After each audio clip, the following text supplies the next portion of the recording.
looking into my soul. Yeah. It's done. He's done it. He's done it again. He's done it again. He's done it again. Looking into my soul. Do this, man. Oh, looking into my soul. Bro.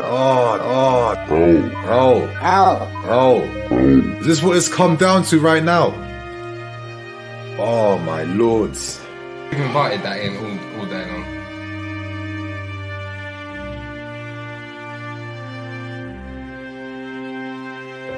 Get it out! Get it out! And it's in. Fucking hell. Game over.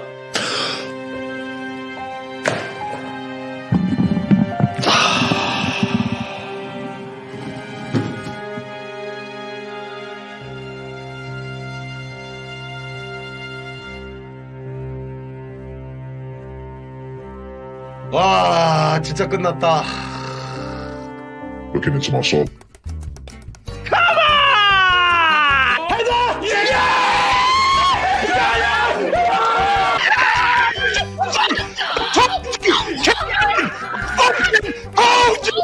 Captain! He's Poch all over. He's made the wrong decisions yet again. He's 1-0! The second time! Virgil El Capitan! Liverpool header goal! Van Dijk!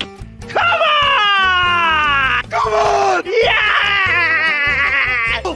They took away his goal, and what does he do? He wins it for Liverpool in the last seconds of the game!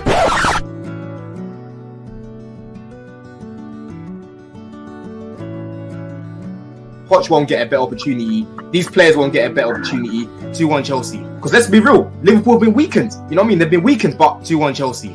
How I look at it, they should still be able to put out an 11 that can do something. 2-1 Chelsea.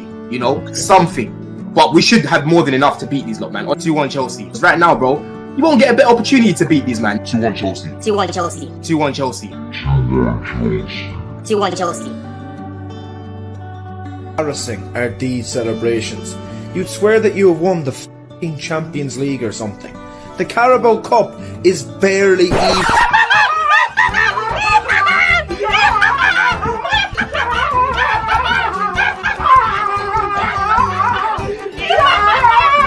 Looking into my soul. 2-1 Chelsea. Oh my lords. Please, not a Van Dijk header. Because let's be real, Liverpool have been weakened. You know what I mean? They've been weakened, but... And it's Van Dijk.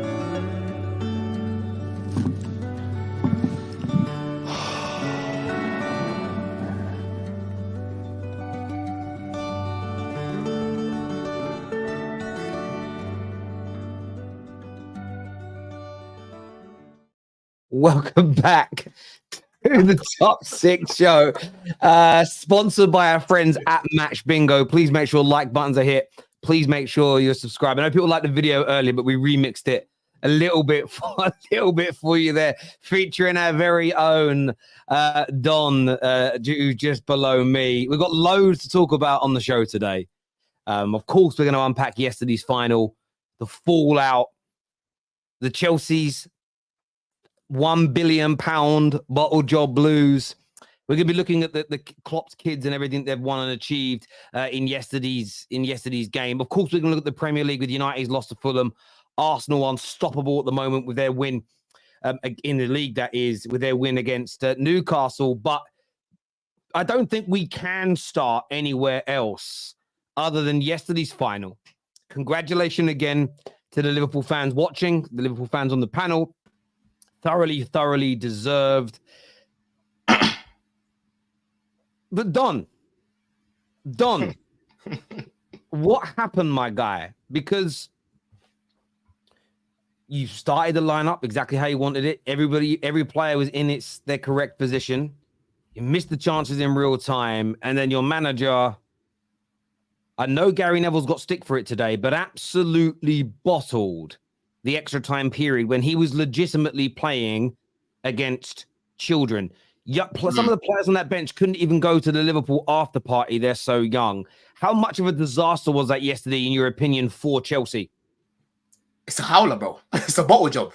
It's embarrassing. You know what I mean? It's unacceptable. Chelsea, want to add another word to that? Don't know what to say. He's speechless. You know what I'm saying? Me and Ches were at the game together yesterday. You know, it was a good day before that. I was at the pub enjoying life. You know what I mean? Thinking, yeah, good lineup. I was chatting to Roms. Roms messaged me before the game. Congrats on your win, by the way, bro. Because he was looking at it like, yo, there's no way that you lot can lose to this lineup. I was looking at it like, bro, surely everything is aligned right now for Poch and these players to turn up and finally we beat these lot, because it's been a while since we beat Liverpool as well. Do you know what I mean? Yeah, especially in a final, right? But we bottled it, man. We bottled it. I want to speak about the players first, because individual performances, Terry, were not good enough. They were not good enough. Back to front. Gusto, we know how good Gusto is on the ball. I counted at the game yesterday 4 times he let the ball just roll past him. You know what I mean? You had Disasi put in a man of the match performance against Man City yesterday, bro. It's like the guy didn't know how to play football anymore. You know, very shaky, very nervous.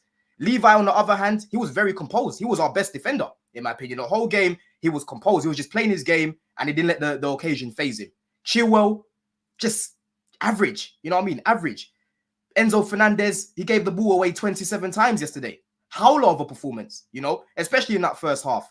In the second half, he grew into the game a little bit, but it wasn't good enough. It's not what I expect from Enzo. And I was telling Ches and Jem, because they were sitting next to me trying to defend him. I said, bro, there's nothing to defend today. He has not been good enough. Even when he's not being pressed by anyone, I'm seeing him just giving the ball back to Liverpool. He was scared. Caicedo, I thought was very good off the ball. On the ball, he could have been a little bit better, but I think he was our best midfielder, in my opinion. Kellegher, in that first half, I saw him hiding. You know, I was like, I had a good view where I was sitting. I could see the whole pitch, and I'm looking at him. I'm thinking, yo, Liverpool are pressing us right now. You need to help your midfielders. And I'm seeing the guy hiding. The only person trying to collect the ball from the midfielders was Palmer. Do you know what I mean? Getting in between the lines. Palmer on the right-hand side, he had a few good moments here and there, but overall, not good enough. You know, he had a big chance. It was a good save from Kellegher, but overall in the game, not good enough. Left-hand side, Sterling, when he was on the ball, not good enough. You know, he barely got the ball when he was on, but when he did have it, he didn't do anything. Do you know what I mean? Jackson, I thought was quite isolated in the game. You know, this is why I don't like this dynamic between Kellegher and Jackson, because Jackson and Kellegher, they have no chemistry, bro. Every time I watch them together, I don't see anything between them. Kellegher doesn't really play off of him. Jackson don't play off of him. It's just not good. And when he's playing up there, up against Konate and Van Dijk, that is going to be difficult for any striker. Do you know what I mean? Let alone a guy who's 22, still learning his way in the game. But I thought he worked hard. I thought he done a good job. But again, not good enough. Do you know what I mean? Back to front, we just weren't good enough individually. These guys did not turn up because Poch, the way he set us up was good. You know what I mean? But in that extra time, bro, that's when I have to focus on Poch, yeah? Because that was an absolute bottle job, right? You bring on Mudryk, you bring on Mudryk, and you bring on Nkuku. These are all attacking-minded players, but you tell the team to sit back, right? The other week, I spoke about this against Man City, taking off all those players early on and just saying sit back. I said there's only so long you can go on, Terry, playing against Man City like that, just sitting back, because they're going to score eventually, right? What you did yesterday by doing that was allowed Liverpool to keep attacking us. And in the end, they got a corner. And Ches will tell you, corners against Chelsea are like penalties, bro. We don't know how to defend them. We don't know how to attack them, and we don't know how to defend them, yeah? It's not a coincidence that Van Dijk has scored pretty much the exact same goal in the same game. He doesn't do that every single week to every single team. He done it to us twice in the same game. That is not a coincidence. That is coaching. We don't know how to coach set pieces, bro. And when we go to the Emirates, these men have scored 19 goals now from set pieces. They are scoring at least 2. I'm putting money on it, by the way. They're scoring at least 2 set pieces against us because we don't know what we're doing. We zonal mark and we don't mark man for man. Every single time I'm looking at the players, when I'm looking at the replay from corners, they're always watching the ball watching. And then Van Dijk, bah! Do you know what I'm saying? It's not good enough. It is really not good enough, bruv. And Pochettino, like I said, the mentality is just all over the place, Terry. Everything I've been complaining about this season in terms of his mentality, in terms of his in-game management, in terms of the big chances missed, it was very clear to see yesterday. Very, very clear today. All of our problems were shown in one game yesterday. Do you know what I mean? If you had to ask someone, how's Chelsea got on this season? You told them all the problems. It was very clear to see yesterday all of our problems. We've got no striker. You know, the poor in-game management, the misprofiling of players. Nkuku is not a lone striker, and he will never work there. When he came on, again, did nothing because he's being played out of position. If you're going to bring him on, play him in the 10 or play him on the left. Don't kill him up there by himself because he will never work up there with a guy like Kellegher next to him. It's not going to work. Do you know what I'm saying? So, like I said, players weren't good enough and the manager wasn't good enough. It was a shit show, and we deserved the result that we got in the end. You know, these men were bringing on what's his name? The guy with the afro. You're bringing on guys like him. Man like Dance. I don't even know some of these guys. You know, guys with big numbers, Serie A numbers, like Matisse said on his preview. Yeah, number 50, number 95, number 65. I've never heard of these guys in my life, and they're moving to guys. You know what I mean? How are you bringing out all these midfielders and we can't control our midfield, bro? You know what I mean? Because we're sitting back negative football. Don, can I throw this at you? I get the negative football in extra time, but for weeks people have been challenging you, calling you out on his side. Maybe just, I know Poch is to blame for mistakes he has made by making you sit back in extra time. He's made mistakes by playing people out of position. But one of the big challenges to you and to Chelsea fans all season has been maybe your players are also not good enough. Maybe your players are also part of that problem, because you play some good football at times, but you're up against, even the starting 11 was a very weakened Liverpool team that you'll probably never see play again if everybody's fit. And you still couldn't do much to them. And this isn't new to this game. The fact that you're sitting 11th in the league demonstrates that this has happened to you on a regular basis this year. So I get Kellegher ain't good enough. We know there are certain players that are not good enough. But I think you Chelsea fans need to look harder at, listen, Enzo yesterday, I thought he had a shocker in general. That crazy back heel when he could have squared the ball off an individual. For me, I've seen too much of, not that back heel moment, but that from him this season. Surely you have to start looking at your players now and saying maybe the hype around their name is not. Terry, you're gonna get. Listen, I've said this before. Yeah, you're gonna get people that overrate these players. These aren't bad players. Yesterday, it was very clear. You are one of those people. Hold on. Hold on. Hold on. Let me finish. You think Enzo's shit? I disagree with you. I don't think he's shit. Blame yourself. No. You think Enzo's shit? I think Enzo's a good player. I think he had a poor game. Hold on, Egal. Let me land my point.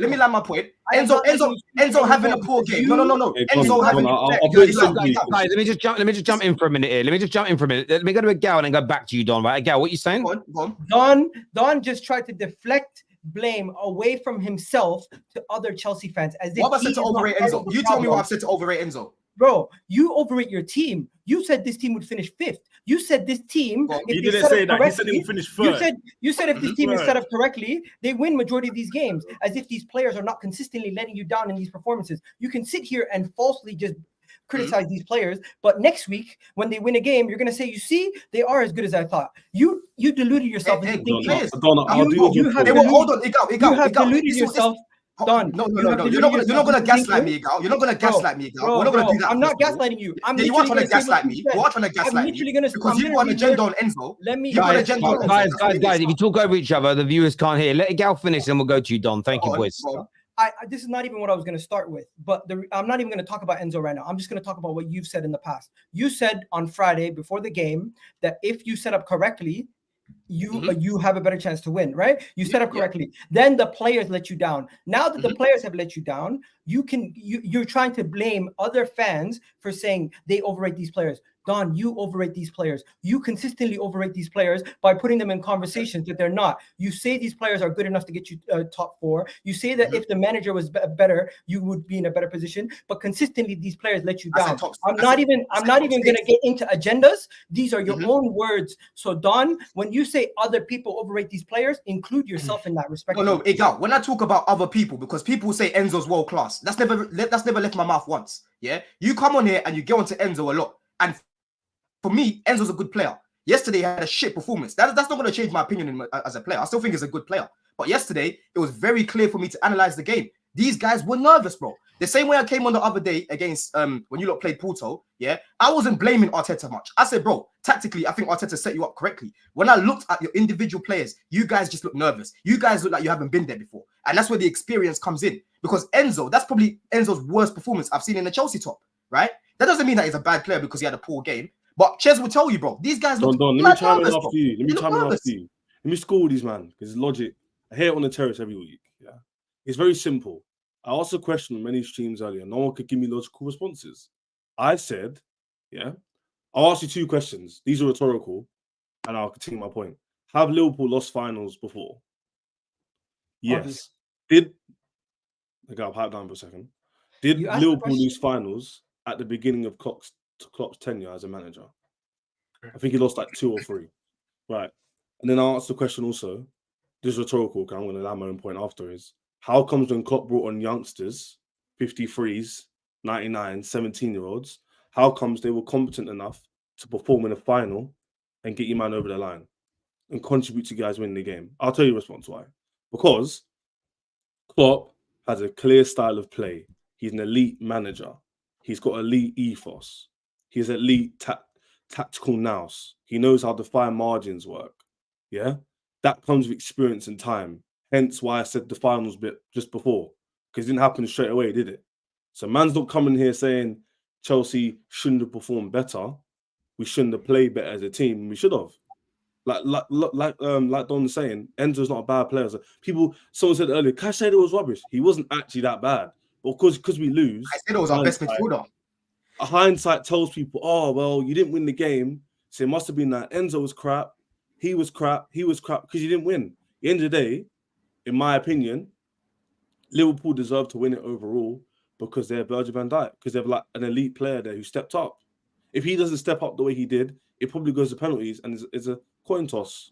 We might they deserve to win because they've got a manager, they've got a brave manager who told these lot, to go on there and express themselves. We've got a manager that tried to reserve energy, talking about they were tired. We have got one game a week, These men played against Luton on Wednesday. I'm not hearing excuses. Had more rest than us. I'm not hearing no excuses about anyone being tired. Nothing at the beginning of the season. One sec. I'd say this. I'm talking about this game. We could talk about the season after, so you might want to go on that. We're talking about yesterday's game, right? I'm saying the reason why the youngsters came on and done a sick job, and everyone's saying the title, youngsters beat Chelsea's team, £1 billion team, is because of this, literally because of Klopp. If you swap managers, Roms, and Endo, if you swap Endo and Caicedo, I guarantee my life, everyone will be saying Endo's crap for Chelsea. He's rubbish. Look at him. Look at Caicedo balling out of Liverpool.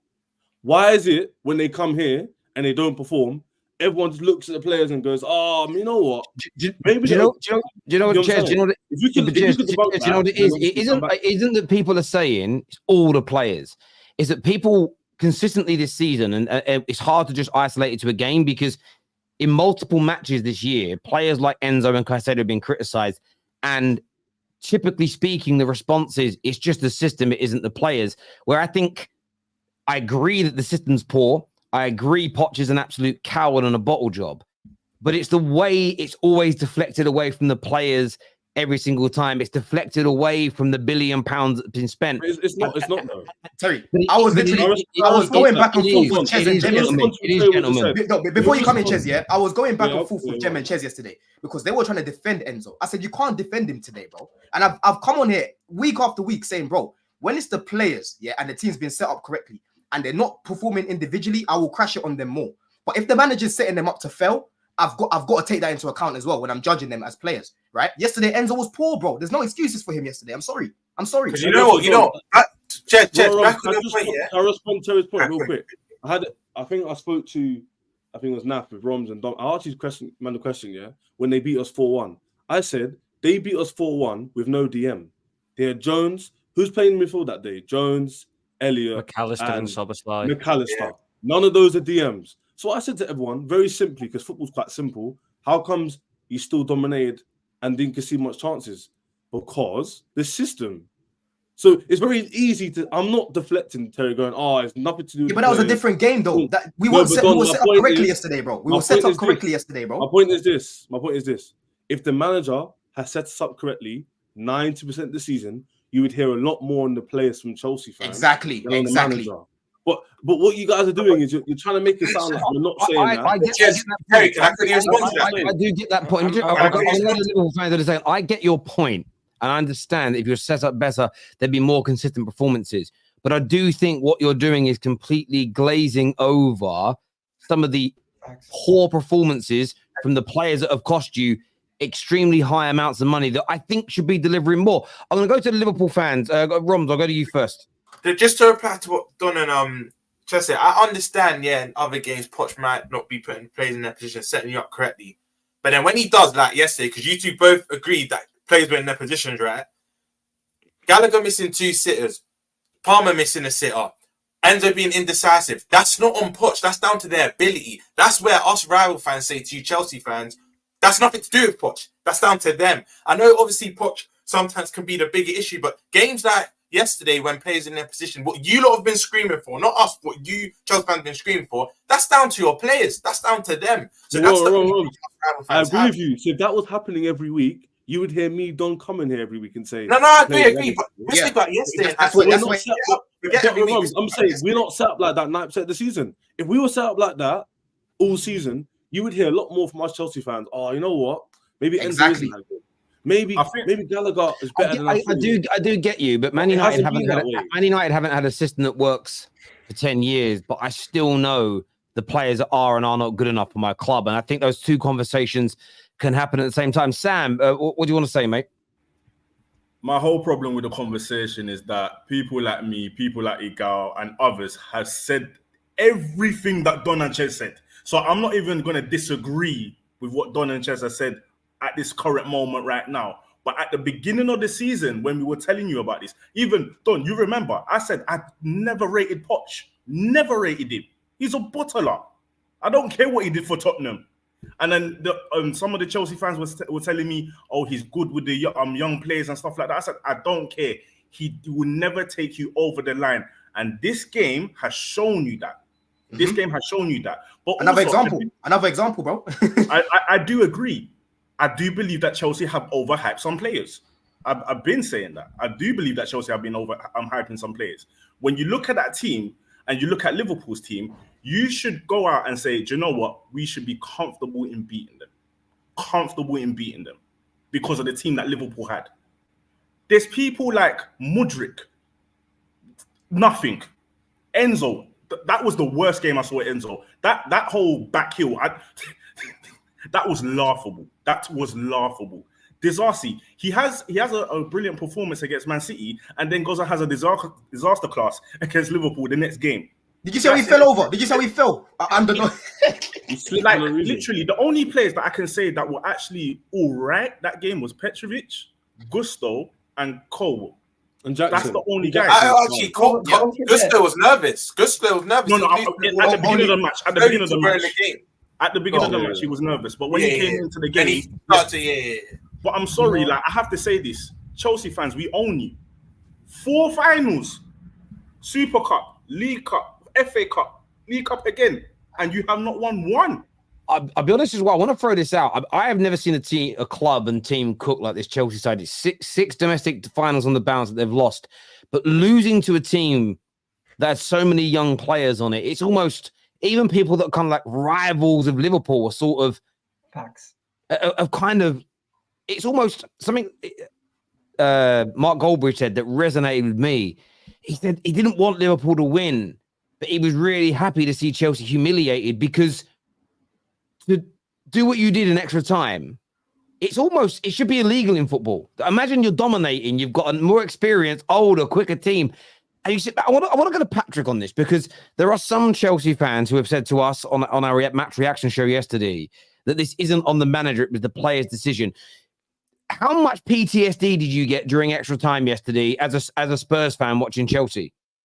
You know what? There's so much to unpack from a lot of the points that these guys have said. Everyone's coming with good points. Some of them I disagree with. Regarding Poch being always a bottle job and not a good manager, Poch was once a fantastic manager. He played a high-octane, pressing football, created loads of chances. He brought through so many good players as in Harry Kane's, your Dele Alli's at the time, your Ericsson, Son. You know, he was a brilliant manager. But just like players have their moments, and you had a world-class player who could be a bum now, Poch has also gone from a great manager to a bum. It happens. Managers don't always stay at that same level. And I said it when I saw Poch at the beginning with Chelsea. He just looks like a fat, out of ideas version of himself. He looks like a shell of himself. So that's one thing. Poch is done. He's washed. But he was a good manager. Let's not be disingenuous and create a new narrative. Poch was once a brilliant manager, but he's not that anymore. Simple as that.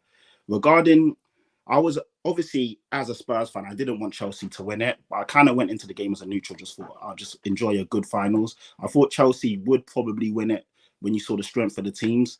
And as Chelsea got stronger as that game was going on before we got to extra time, I was like, oh man, Chelsea are going to do this. And it was a bit annoying because Liverpool didn't deserve to lose, especially after the chalked off goal, which I didn't understand why it was chalked off, because we see that every game. Our keeper gets literally crushed on every game. Obviously, players are doing this, and then all of a sudden they decide to now call it in a final. It was really weird. So obviously, it was about to go to. I thought Chelsea was gonna nick it in normal time and win it, and they wouldn't have deserved it. So I was a bit annoyed. Obviously, when they went to extra time and Liverpool won it, I was happy because they deserved to win it. They were the better team. They were the braver team. Klopp made the right changes. I was shocked with what Poch did, because when you look at the bench and you're bringing on Nkunku, Mudryk, and I think it was Mudryk. Yeah, all forward thinking. You would think, with that amount of quality, I'm not saying they're all great players because they're not, but the amount of caliber and quality they had compared to Liverpool, you'd expect them to win the game. And then obviously for Poch to set up like he did, it's just it's embarrassing, man. It's cowardice, and They brought on Perry from diversity, bro, and he needed scored as well. He had Petrovic to making a good save, bro. And you know what, Don? Numerous people tried to warn you, though. Sorry, let me just finish this. Sorry. Don, you're my guy. I love you to bits, but you've got to be cooked for. You're always believing in these players, and yesterday showed you, and basically rightfully it basically brought to light what we've been saying all season. Enzo overrated, and for me, that's the same game I've seen him play all season. When you guys are saying, "Oh, he's world class, he's this, he's that," really? Do you know what I mean? He had a good World Cup.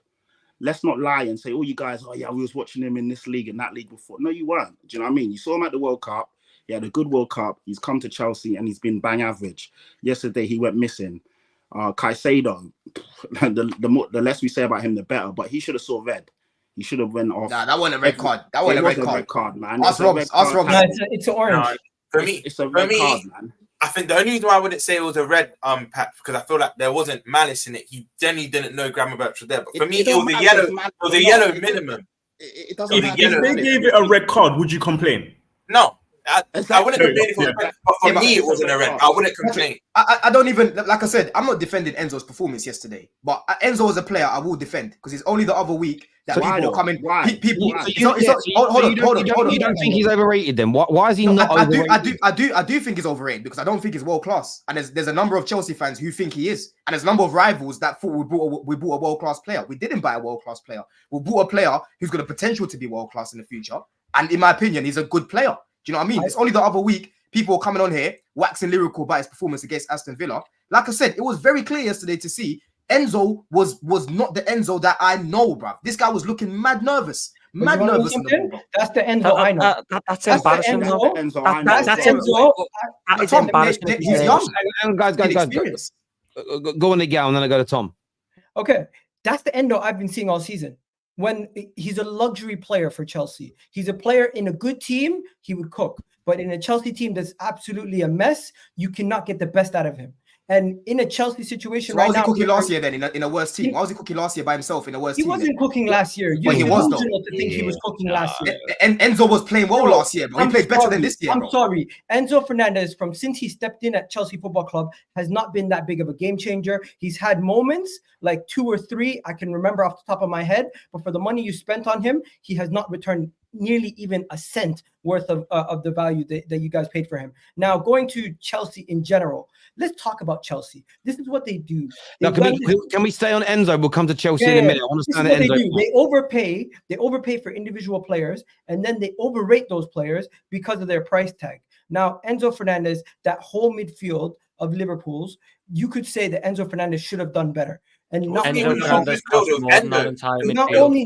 Enzo, but how much money do you guys spend on your midfield this year over the last 2 years? And you can't control games like this with kids on the other side. Forget about that. The performances in these big games, where has he been? I seen him against 2 or 3 games this whole entire season that I can remember where I say Enzo was amazing. But you guys constantly let him off the hook because there's other bad players. I think you guys need to hold him more accountable because he's one of your highest paid players, because he's supposed to be one of the players who are actually more experienced than all these other guys. Guess what? He's 23, 22, but he has a World Cup on his belt. He's done it for years. How is it that he's coming out there looking shocked, not up for the moment? He's the only person who has big game experience. Where's his moment? Let me respond to that last bit that you said. Yeah, yes. Look, Enzo should have been performing better than what he has been this season. He's the only one that's been there. But one thing you like to do is the rival, you like to ignore the fact, that majority of the season he has been played out of position. Yeah, I was on Saeed's channel with Lee Gunner earlier, and Lee Gunner was bigging up Levi's performance yesterday. Terry, remind you, months ago, he was calling him shit. He was crashing it on him. I came on defending Levi. I said, bro, you can't be talking about Levi like that when he's being played out of position. Hold on. I'm not saying he was played out of position. I have to respond to your point. Hold on, bro. I'll be one sentence. One sentence. If you're a good player, your best position is just being on the pitch. No. This is so lazy. That's so lazy. That's so lazy. Every week and they don't hear it. So lazy. I can't lie. I agree with that. I agree with that. I'm sorry, that's very lazy. One at a time. Can I say something to respond to that? Because it's such a lazy argument. When all your teams play players out of positions, I hear it all the time. Let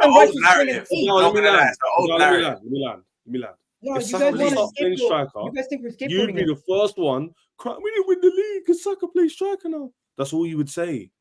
But when it's other players and other teams, because he costs 100 million, the irony is, what you man just said was, you guys bought him for 100 million, so you overrated him to say it's worth the money. But then you also did say, he's not performing that well in this team. He's a luxury player. So you do rate him then. Listen, so it's confusing me. You rate him or not? Two things can coexist. I can rate the player before he came into Chelsea, but what I'm seeing right now is making me see that his flaws show me that he's not as good as a player as I once thought he was. So you can rate him. He doesn't have his. You overrated him then. You overrated him. I look at it this way, boys. Like Don, when you said like he was cooking last year, he had some good performances, but I just think Chelsea fans, you're starving if you think that's cooking, bruv. Like, genuinely, you are so hungry. I have to talk about Chelsea. You know when you get in, you know when you're really thirsty and you drink water and it tastes like you're drinking liquid gold. It's the best thing in the world. Nah, Terry, that's you guys. You know what? You know what? To say some games, but Enzo has not been cooking in the Premier League. He has not last been. Season. Very basic. Individual last season, he wasn't playing well. No, I said he had some good games. Do you want to know what cooking in the Premier League is? What Declan Rice has done this year. That is cooking in the Premier League as a midfield player, as an example. So again, maybe it's the terminology we're arguing a little bit over here, but I look at cooking. You've praised recently young Manu in the Man United midfield. The team and the system's crap, but that as an individual player has been very good because he's a very good player. He has been cooking early on in his career. You look at Endo. In a minute, you look at Endo. For Liverpool. Laughed at when he first came in. He's cooking. He's starting to cook, and he's putting in dominating performance. I haven't seen Enzo do what Endo has done. Guys. So he hasn't. And the point is, I'm not suggesting. I disagree with that. We can agree to disagree. The league table, it's not an easy take. It's not an easy take. I'm saying to you, I have seen better from Endo this in his time at Liverpool. Declan Rice is what I call cooking. And then when you turn around and look at a young player coming into a dysfunctional team, if they've got bags of ability and they're really the real deal, like I think young Manu is, I can see problems because the system's broken, but the individual player still stands out. You've had Spurs for the past 5 years, up until this manager, have been absolutely horrendous. But Harry Kane still shone every single week because he's still a brilliant player in his position. I think you're absolutely right to criticize your manager, especially for yesterday. But I do think you're giving some of these players an absolute easy ride. On two of the players you just mentioned, I'm going to respond to that in a second as well. Out the balloons, yeah. One player one player walked into an Arsenal team fighting for the league. Another player walked into a team with Klopp for 8 years. Those are two of the clubs you just mentioned. Compare that to Chelsea, whose team, you man of all Mott, have been their first season together, all being 21 to 24 years old. It's not a comparable sense. Then you also mentioned guys, stop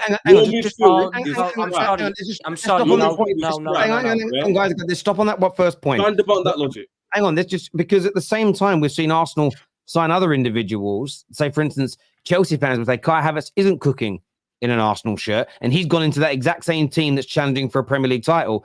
If you are like, yes, the system working well helps, but how comes Nunes at Man City isn't doing what Gundogan was doing?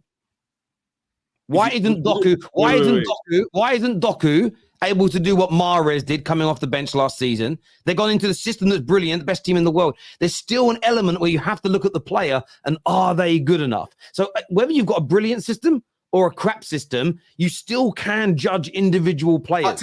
But Terry, I'm sorry, you're not gonna gaslight the performances that I was watching from Enzo last year. I've said it multiple times. What do you mean Enzo, because Enzo was our best player when he came in last year, bro. Again, he was our best player.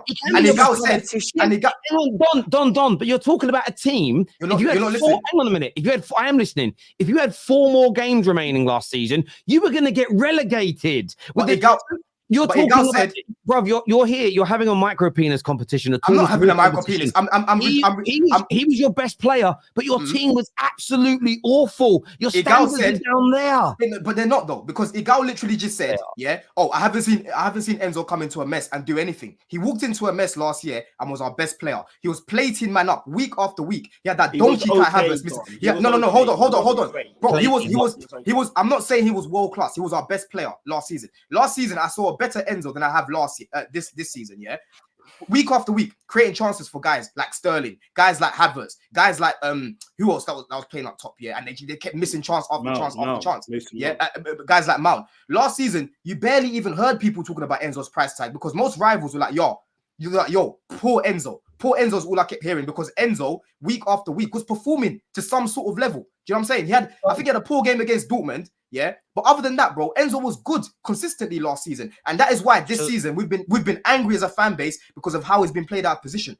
Graham Potter got the best out of him last year, bro. Playing him in that position. Do you know what I'm saying? So I'm not gonna. Tom, hold on. Let me finish and you can come in, bro. I'm not gonna get gaslighted about Enzo last season because Enzo last season was good. Whether you want to talk about the rest of the team, mentioned him last season. Good. Yeah, I would accept he was good. Good isn't cooking, bruv. Bro, when he came in, good isn't cooking. Go remind yourself of that game when we lost 4-1, against you lot at Old Trafford, and go watch Enzo Fernandez in that game. We lost 4-1 as an individual, bro. It's a team game. It's a team game. End of the day, he can't do everything by himself. This is where Egal, your logic with football sometimes. It's like you never. Sometimes the logic comes with Egal. It just doesn't make any sense, bro. No, Enzo plays with the team. You lack critical thinking at times. Harry, you're basically saying Desmond don't have salmonella at this point. Right. That's right. Your logic is all over the place. You have no standards. I just looked. By the way, I just looked at the numbers. Right, so far this season, Enzo Fernandez, she's creating 1.2 chances per game. Last season, 1.2 chances per game. Nothing's different. Nothing's changed. He's still creating the same amount of chances per 90 minutes now as he was last year. Like I'm saying, I'm seeing the same player. There's potential there. And when I first saw him, I thought, oh, this guy, there's potential there. But the more he stays at Chelsea, I'm not saying he hasn't got talent, but ability only takes you so far. Look, guys, I want to go to, we can probably go around in circles debating these points over and over again. We're going to come back in a minute, but I want to go to the super chats here because I want to respect the audience. This year says, Don talking the truth about Enzo. People just want us to lose on Enzo and Caicedo. I think there's an element of truth to that, but I do think that there is an element of overrating that goes on.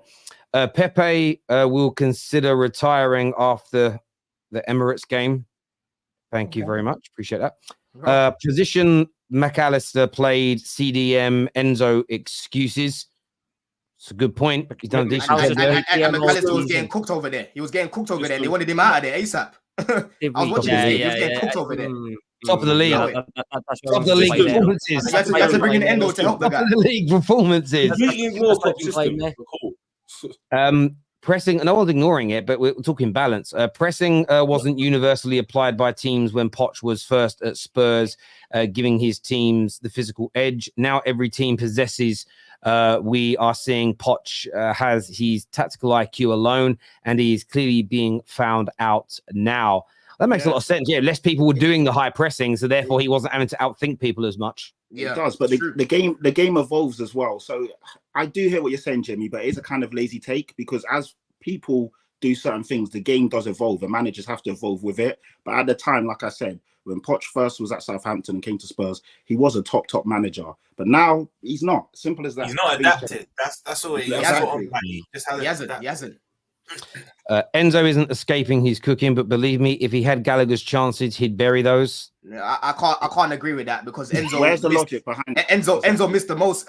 Enzo missed the most chances from midfield at the beginning of the season. Do you know what Don and Chet? You're done seeing a video. I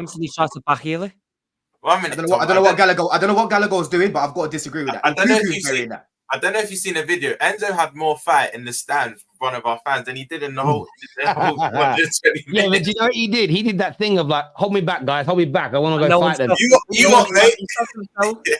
Yeah, that brother wasn't doing anything. He wasn't doing nothing. Chelsea loss made my weekend, especially after the Fulham loss, the 11th their 11th and £1 billion bottlers Bowley wrecked Chelsea in 2 years. It took the Glazers 18.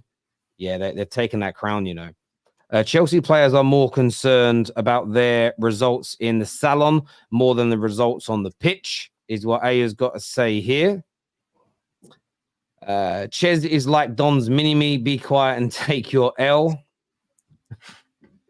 Nice. The reason why Chelsea fans never blame their players and always cheaply deflect to the manager is because they are stuck with these players for 8 years, whereas the manager is replaceable.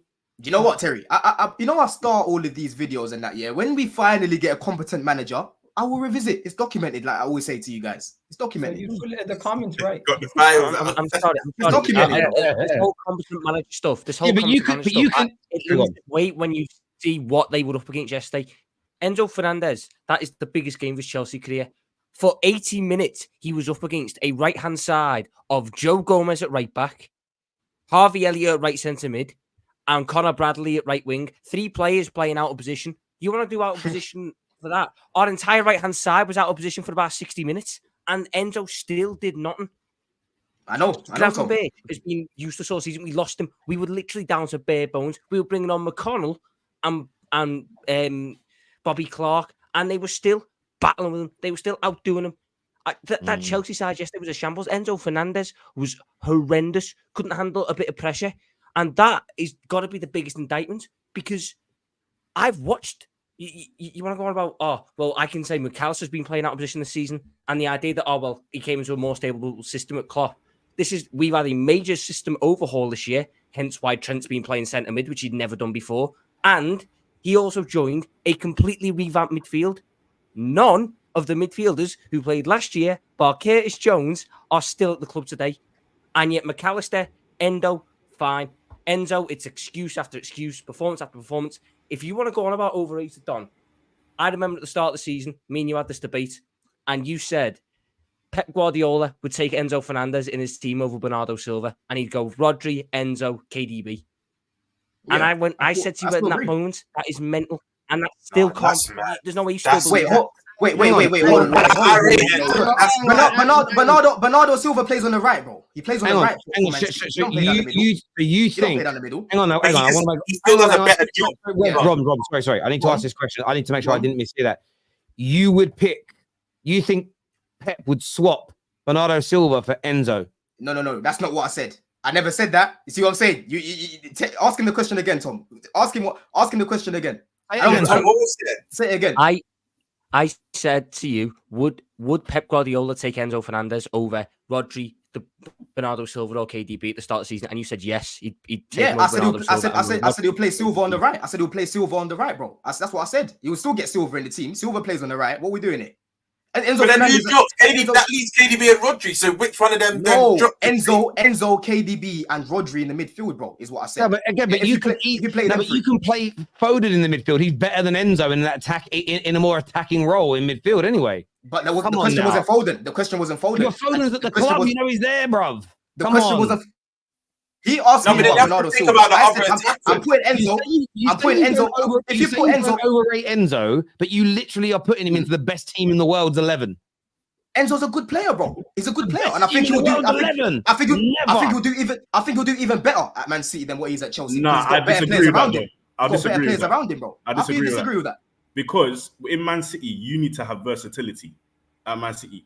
Enzo does not have that. You've even said this, Don. Okay, put Enzo in the number 10 is tragic. Put Enzo in the number 6 is tragic. You have to put him in a certain position where certain guys are around him for you to get the best out of him. Oh, that sounds like a lot like what Man United fans were saying about Pogba all this time. Do you know what? Listen, he's a great player. I'm not going to gas it. He's a great player. But there's so many limitations with him that you pay that much money for you to have. It doesn't make sense. Do you know what's mad about? Jerry, I want to talk about Chelsea when you're done. Make a point, Roms. I want to go through some more super chats. Then we're going to move on to Liverpool. Don and Chez, you don't know. I do think Enzo's good, but I think what's sad about current football is you have to have some sort of athleticism. In my opinion, you just do. The technical players for me are being outside the game. Like you have to be technically gifted and have a bit of athleticism. For me, that's where I think Enzo's detriment. I think Enzo will be more suited to another league, but Premier League now, I think his days personally for me can be numbered. Even with a new system, even with a new manager, I don't think we're ever going to see the best Enzo at Chelsea. I think we'll see him elsewhere in another league. In my opinion, that's just mad reactionary though. Because look at the performance against Aston Villa the other week. What they're doing that's just mad reactionary. I'm sorry, man. I don't think. One second. I just want to run. What everyone's doing here is like, I get it. He played poorly yesterday, yeah. And what Tom was saying earlier, the whole like our right hand side, I get it.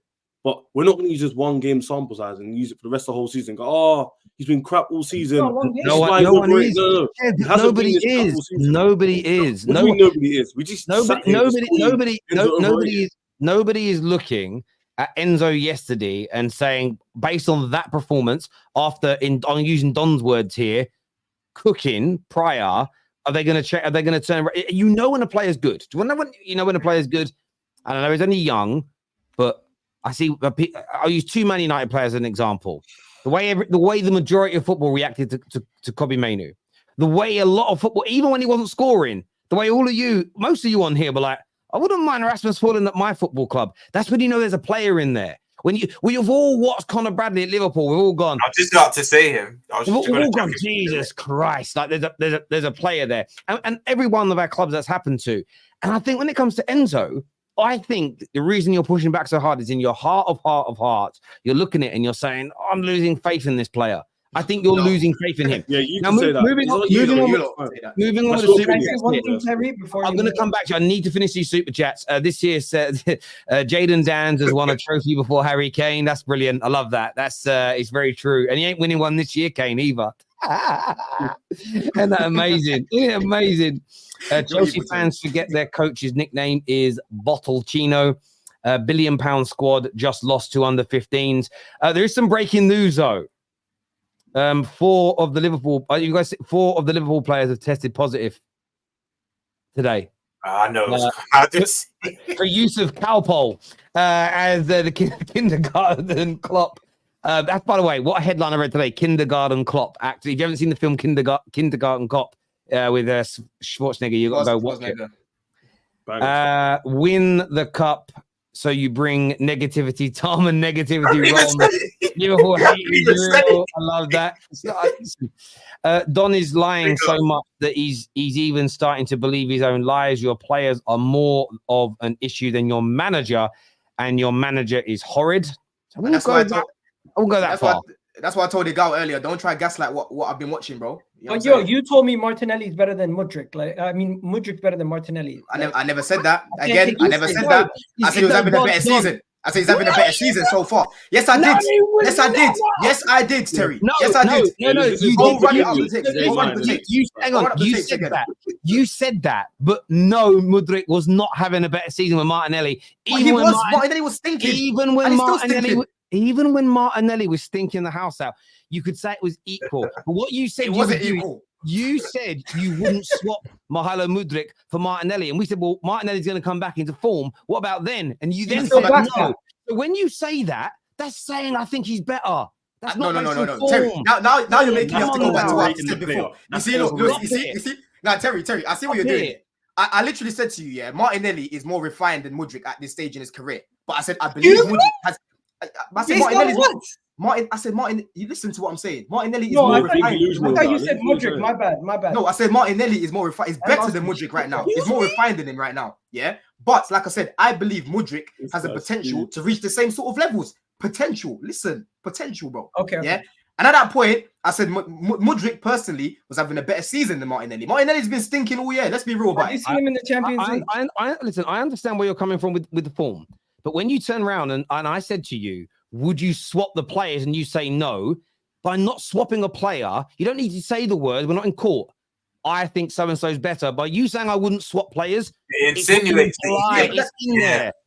It's like for Liverpool. Mudryk's not here for a year, is he? He's here for 8 years, bro. He's got time to develop. He's got time to learn. I think he can get there with the right guy. You think he's better? You think he's going to be better? I think he's got more to his game. Why are we liars? How are we liars? I think he's got more attributes to his game. He's got Don. Come on, based off of what? You're not though, lying, Don? bro. Based In off terms, of what? well, when I'm looking at him, yeah. Like I said, there's certain games where Mudryk looks like a footballer, and there's other games where he just looks like he's never touched the ball in his life.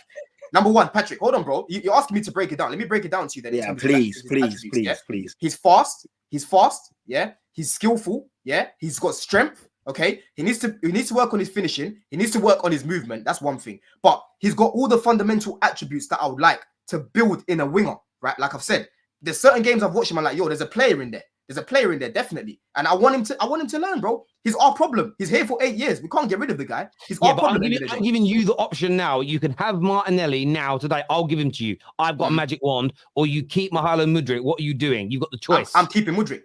You think he's better then? Let's move on. You've got Mudryk. Come on, you didn't say that. You don't need Jesus. No. He's been stinking. I need to come in here. I need to come in here. We've got to move on, guys. We're going to run out of time. We're going to just quick statements. Can I say this just one quick thing? statements. Mykhailo Mudryk is older than Martinelli. And he's got way less game time than Martinelli. Wait, he's older. I thought he was younger. Bro, Mykhailo Mudryk older than Martinelli. Bro, hold on, Roms. He didn't even touch 50 professional appearances at 23, bro. We're talking about a guy here that's lacking real game time. Tells you everything you need to know. There's a reason for that. That's fine. But Martinelli's played way more games than this guy. Of Guys, course he's we've going got to be better. to move on. Sorry, Egal, one last thing, Egal. What we need to realize is that was Chelsea's season on the line for them. They literally were banking their whole season on winning the Carabao Cup to get them into Europe, to leave them with some sort of happiness for the rest of the season. The likelihood of them winning the FA Cup is still very slim, so they do have another chance. But they're basically that. I've never seen such a shameless lot. Going into the game, that was literally everything. They were banking on that moment to give them something to hold on to, some little joy that they're going to have. And to see them lose in the fashion that they did was absolute pure joy. And all I have to say to Don and Ches, your season's over the moment you lose the FA Cup, because there's nothing else to be happy about. You're not finishing in a European spot. You're not winning no silverware. And that League Cup final, I've never seen the standards of Chelsea Football Club fall as low as they've fallen. I have never seen Chelsea. No. You keep talking, but the reality is the standard. Let's keep it real. Let's keep it real. Banter aside, your expectations for this season. Your expectations for this season have gone down the drain. You originally started off by thinking, hey, maybe we can get into Europe. Now, maybe we can get Champions League. Maybe we can get into Europe. Maybe we can the League Cup and get a backdoor seat into the Europa League. Now your expectations are, let's see if we can get at least 10th. I'm done. There we go. I want to finish this super chat before moving on, because I want to speak Liverpool before we move on to the Premier League. This here says, was Saka cooking in Arsenal's terrible team 3 years ago? Yes, he was. That's a very, very good point. Thanks. Enzo doesn't work in a midfield without Caicedo and Kellegher. Enzo is not a 10. He needs two defensive-minded midfielders to make him work. Not worth it. Thank you very much, bro. Never seen a fan base talk with so much chest about their players' quality after their overrated squad got dunked on by school kids. Don is Mudryk's fanboy and still believes the board that went 0-3 on managers. Please cook him for us Chelsea fans as well. Bro. Chelsea supporter, never been more embarrassed. The players aren't good enough. Poch is cowardly and the owners are clueless. The Chelsea institution is finished. Agree with Neville. This here, Enzo's best position is the one he doesn't play. Enzo has zero defensive abilities. Kellegher is the best midfielder in at Chelsea. Kai has been better than all of City and Chelsea signings so far this season. I knew it was an Arsenal. You see, this is where people just talk out of their arse, because wasn't Enzo the one getting stuck in the most against Man City defensively, but now he's got zero defensive ability. What are we doing it? Okay. Do you know what I'm saying? Too reactionary, man. I love it. Like 3 weeks ago when Nina was on, you were like, I don't defend this club and these players, Don. Literally, and then every time because he's lying. He said he's got zero defensive ability. That's a lie. Okay, yeah, it's an exaggeration, definitely. Hey, Don, you're funny. I can't lie. The best my guy could come back with was, "Are you going to win the league?" No, but Terry, he was saying, look, let me make something clear. Egal will not come on here after they don't win the League of Champions League. Look at his face now. Listen, I'll come on the top 6. I might not be able to come on the match reaction. When you don't win nothing, you better be here, and I'll be here to crush Right. down you back. Remember that. One second. I'm letting you guys know right now, Terry. After every single drop point, but from Arsenal Football Club, I'll be on the match. I'll be on here after every game, but not on the match reaction. I'll be on here for top 6 if you want. No problem. Say nine. There we go. Look, Liverpool, Tom, we did something yesterday. It is the Carabao Cup, and of course, there's quite a few Liverpool fans being cooked today because of their bitterness towards Man United last year when we were celebrating winning a trophy. But there was something I have to say a little bit special about yesterday due to the circumstance. 7 to 8 of your first team players out. Kids with no experience on the bench, they had to come on. You maintain your philosophy. You carried on playing in an aggressive way. Your captain steps up and wins after himself having the goal disallowed earlier. It seemed like a very special moment for Liverpool yesterday. Oh, yeah, massive. With everything that's going on this season, with what we could potentially do with the circumstances that have been around it, winning that game in the way we done it, where literally every single sector of the pitch cost less than Chelsea's, to have your academy players step up in the big moments for you and turn up and perform out of their skin in what could be some of their first games for the football club. It's incredible. And look, did we need the likes of Van Dijk and Canate and McAllister and Endo, some of your experienced players, to turn up and have good games? Yeah. But yesterday belongs to the kids, and the fact that they had to come in, because if you were to draw up our best 11, we were missing 8 of them, in my opinion. You're missing 8 of our best 11 with injury. Dan's had never played the game for Liverpool prior to last week, and he's had to play 2 in the same week. McConnell had started 1 game for Liverpool previously. Bobby Clark played as many minutes yesterday as he had done in his entire Liverpool career beforehand. And they turned up at Wembley, where apparently other players struggled with the pressure, and they looked at home. They looked like they loved every second of it. And I do think the fans played a part in that 100%. The atmosphere that was created, especially in that extra time with the chants, with the support, that helps the youngsters a long way. It gives them a lot of confidence. It's going to be interesting to see how we, respond the next couple of weeks, because, just thinking ahead to Wednesday, God knows what team we're going to put out there, because we've got barely anyone left now. If you thought we played loads of kids in the final, just wait till you see Wednesday. I might make the bench. We've got that few options. But look, in the moment, it's massive. That cup, I believe, is one of the biggest momentum boosters a team can get in a season. And considering we want to challenge on all fronts and make sure that Jurgen Klopp's last season is a proper memorable one, winning that cup in the way we done it means everyone played a part in it. From the youngsters who never really get a look into, the senior players who've had to step up in big moments. Everyone had a look in, everyone played their part, everyone turned up when we needed to. And I just think the confidence that's going to give the entire squad and the club, and the atmosphere around the club, is ridiculous. I really do think that if we go on to achieve more this year, whether it be an FA Cup or a Europa League or a Premier League, that performance and what that meant yesterday, that will be the catalyst to it. And I believe we can. I believe yesterday showed the strength of this group. We should not have left that stadium with a win. But fringe players turned up. Queevy Kellegher had the best game of his season so far. Some of them saves he was making were ridiculous. He needs a move. I think the first one. Tom, no, he doesn't. He can stay at Liverpool. Nah, man, he's too good to be chilling on the bench like that, man. Quickly on Kellegher and whatnot, don't you think? Because I'll be honest. Once I got to the stadium quite early, I saw Salah and Nunes kind of making jokes when they walk out on the pitch and they just have a feel. I thought, you know what, they're going to make the bench minimum. So with the inclusion of them two, my prediction was a win in extra time. For me, this game was always going to extra time. But the minute I saw 2 o'clock, they weren't in the squad, I said, even the guy next to me said, this will be a miracle if we win, but I think Chelsea might nick this. Just down, if you saw both teams on paper, I think most people would have made Chelsea favourites, right? So obviously, as the game progresses, football works in weird ways. the minute they kept missing sitters, Palmer's miss when Gallagher gets to post. Sometimes you feel as an opposition fan, you know what, this could be our day. Football works funny like that. When a team keeps missing clear cut, because other than Gakpo and Neil Dan's, and Elliott's header at the near post, we didn't really have clear cut chances. I'd say Chelsea had the better chances to win the game. But as the game was going on, I thought, you know what? This is a sign. They're missing all these chances. I think this is a sign.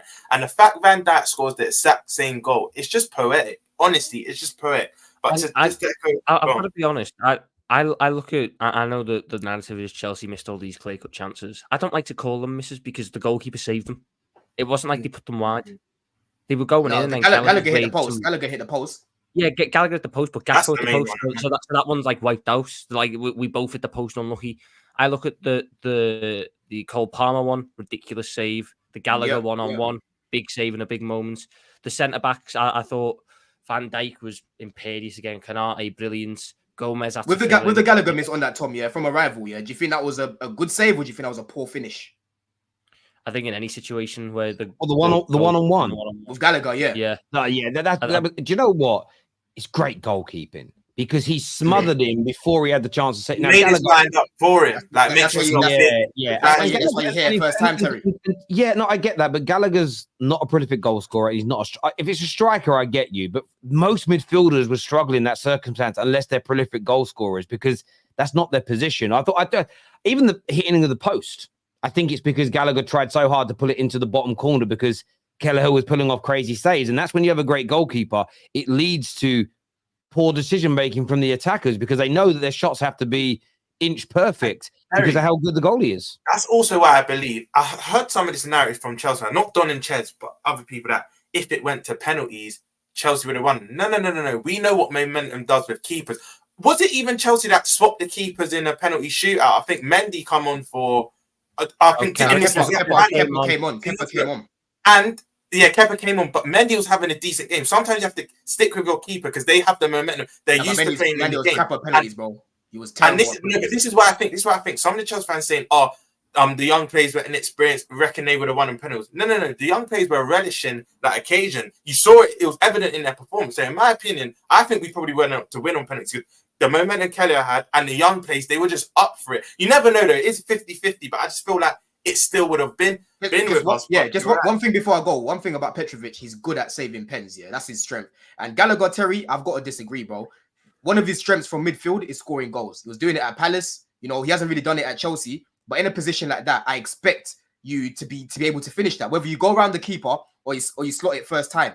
The pass that Palmer gave him was perfect for him to hit it first time. But he panicked. Do you know what I mean? He needed a little bit of composure there. But boys, I've got to go Barbers. So listen, boys, congrats on your win. We bottled it. We've got to hold that one, innit? We've got to hold that one. But I'm probably going to be at the bridge on Wednesday against Leeds. We go again. I know why you're going Barbers, brother. You've been cooked, so you got to get rid of that singed hair, innit, bro? The hair is singed after the cook. By the way, Don, today you proved that you are slightly delusional. Let's not lie. Bro. I was calling you delusional because I ain't swapping your player for one of mine, innit? But anyway, boys, bless up, man. Take care. Take care, mate. Thank you. Rory is joining us now. Big up, Rory, man. Shout out Endo, because I thought, you know, the whole. I remember when we signed him and Chelsea fans, you know, that Enzo was just Endo, you know, all this sort of stuff about how he was out on Caicedo and just, you know, panic. Endo ran that midfield. Just Endo was exceptional. He was absolutely everywhere. He was winning his duels, getting stuck in. And do you know what surprised me the most? And it's been recent weeks, but especially yesterday. He's got a fair bit about him, you know. On the ball, he's got a fair little bit about him in terms of passing range. Yeah. You know, some of the passes and dribbling he pulls off, it's really good. And then I thought McAllister was another one who had a good game. Everyone turned up in the big moments, and you know, players had to play out of position, players had to do jobs in roles they're not really familiar with, and ultimately we just showed that we got more composure. I mean, the less I say about Ben Chilwell trying to fight all our kids, the better. He had more fights with Bradley than he had completed crosses. That says it all from your captain. Do you know what it is with Endo, bro? Like, I remember I was at the Palace game, right, and I remember when he got hooked at half time, and Will Hughes just had him in his pocket. I was saying things that I can't say on stream, and I thought, you know what? He's just never going to be it for us. The following game against Arsenal, Egal probably won't admit this, but he was the best DM in that game. That 1-1 game at Anfield, he was excellent. And ever since then, he's been flawed. And I think we proper missed. I know we were still winning games, but I think when he went to the Asian Cup, sometimes I think we lost that element of control in the midfield. And you know the biggest testament to Endo is, even with Szoboszlai, Jones, or our best midfielder back, he still starts for me now. He's proved me so wrong. He starts for me now. And I know you might not agree, but I think Endo's that good. I just want him in that 6. He can do, like you just said, he can do the destroyer stuff, and he's becoming quite technically sound. I didn't know he had that in his locker. I know he can be industrious. I know he can kind of bully players, but the fact he's got this technique as well, he proves me wrong, man. I want him starting even with everyone back. Look, I still think that McAllister, Jones, Szoboszlai is our pound for pound best midfield, in terms of the Klopp system. I think in the future, but I do think, like, if you're going away to Old Trafford, I want Endo starting, because I think what he gives you is what's needed in those games. I think Luis Diaz deserves a lot of credit for yesterday. I know he didn't score. I know he missed a couple of chances. But the moment we lost Gravenberch and we had to put Conor Bradley on the right wing, we basically just went, any time we're trying to get an attack going, give it to Diaz. That man was goosed after 90. That man done so much run. Even Elliot as well. Elliot done so much run. In extra time, it felt like we just told Diaz and Elliot, stay away. Don't come back. Just stay up there and we'll let everyone else do the running. And the youngsters turned up in that moment and Endo kept going. And Virgil van Dijk proved why he's the best centre-back in the world, ultimately. Didn't get beaten, defensively. And then in the big moments when you need your leaders to step up, Ben Chilwell, Chelsea's captain, spends it fighting our youngsters. Virgil van Dijk spends it scoring 118th minute winners at Wembley. It's the difference, and I couldn't be prouder of them players. And I think Klopp said it himself, that's his favourite final so far, and I can see why, because having an academy be so vital to it, I don't think there's a feeling like it in the world, seeing all these youngsters who just get the club and support and basically just what you want to be in a way. Seeing them achieve that, I don't think there was a better feeling in the world. I wouldn't have rather we won that any other way. I agree. And I did want to keep it on Liverpool, but there is some breaking news that just come out from Sammy McBell, and that's that Chelsea have started looking for replacements of Pochettino. It's caveated with in case they decide to part ways, but you wouldn't start looking for replacements, like when you're thinking about breaking up with someone and you start getting your next link lined up, you start dropping the messages and chatting. You know what's coming. Do you know? I'm not, maybe not everybody, maybe that's not everyone rolls. You get the next one ready so you ain't lonely on those cold winter nights. That is what Chelsea are doing. And Ches, we didn't really get into this, but seeing the news about Poch, is that what you want now? Poch, after that cowardly managerial performance, you want him gone now?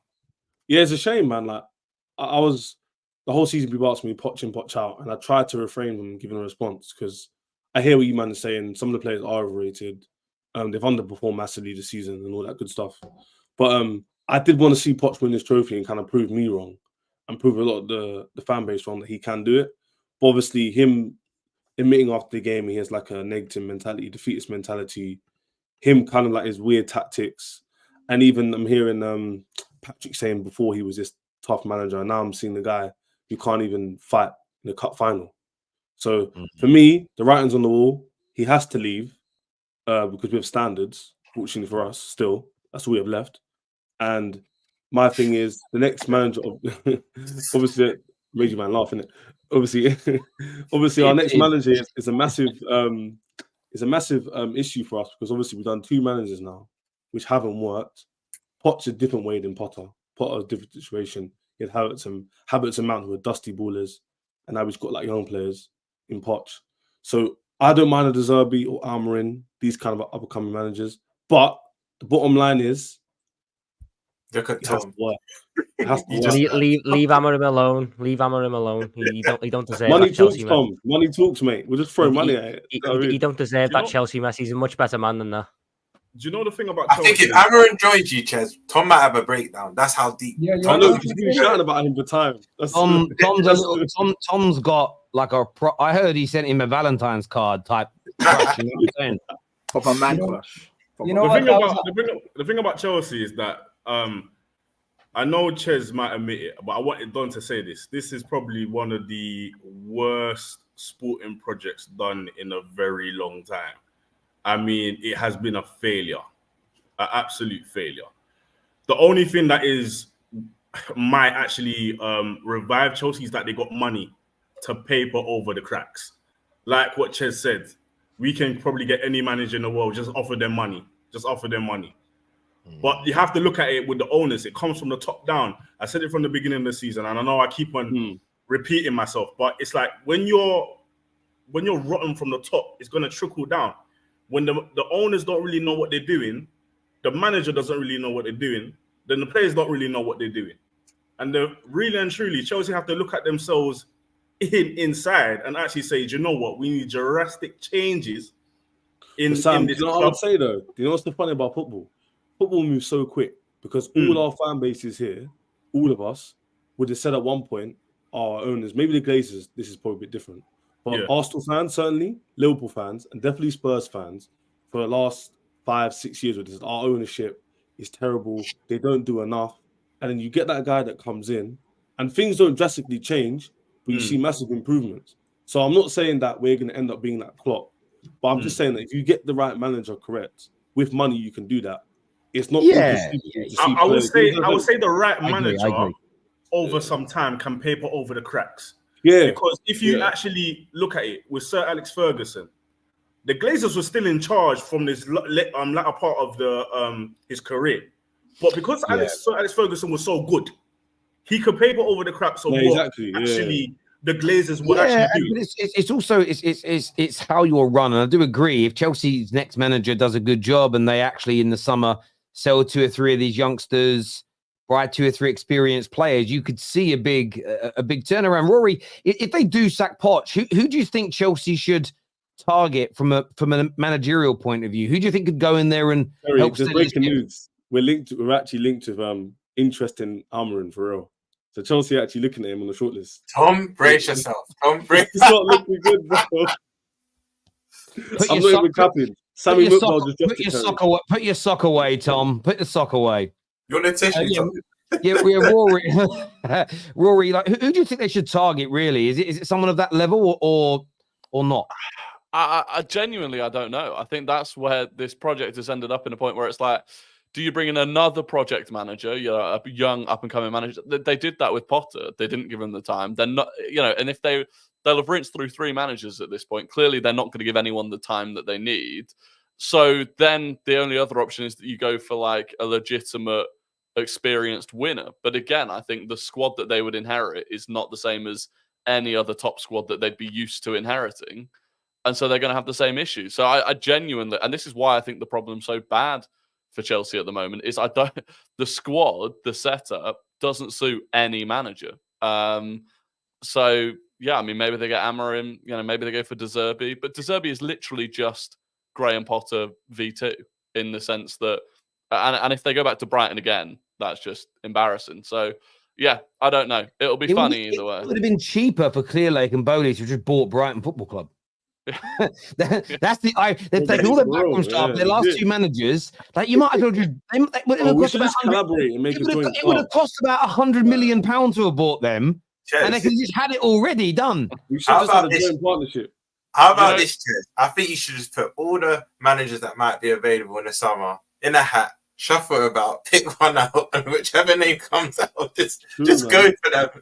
Just go for them. Because do you trust your ownership? Do you trust your ownership to make the right decision? I'm just on vibes. It's just how it is, isn't it?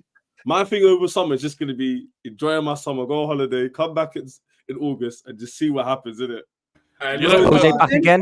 Jose Mourinho back again. Who says no?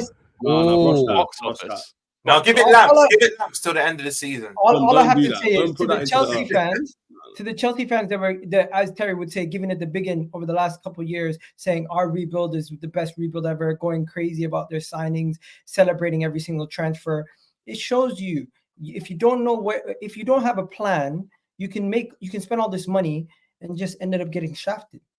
Well, I think they had a plan. The plan just hasn't worked. I genuinely believe that they would be a much better footballing team this year under Poch. I really felt with him. I always thought he wouldn't be the guy to win the trophies.